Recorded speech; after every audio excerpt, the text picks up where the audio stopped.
ভালো করে ভেঙে চলে এসেছি। খুব নাক কেটে দেবে রে। তোর খুব নাক কেটে দেবে। বৌমা মারছো কেন ভাবে ছেলেটাকে? মারবো না, হ্যাঁ বসে বাড়ি টুকটুকি কিনে দেয়া ভেঙে চলে এসেছি।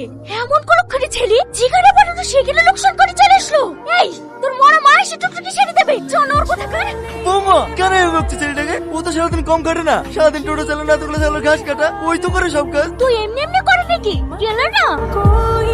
শোন, যতক্ষণ টুকটুকি সারা না হবে ভাত বলে আমার কাছে আসবি না। আজ থেকে তোর খাওয়া বন্ধ।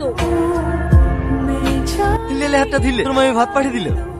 আমি মামিকে ছোটবেলা থেকেই চিনি, একবার খেতে দেবো না বলেছে মানে আমি মরে গেলেও আর খেতে দেবে না। তুই না খেয়ে আমার লেগে খাবার লেগছো তাই না? তুই সারা রাত খালি পেটে থাকবি আর আমার গলাতে খাবার নামবে বল? আমার খেতে নেই না, না তুমি খেয়ে নাও। মার বাচ্চা খুব বড় হয়ে গেছে না?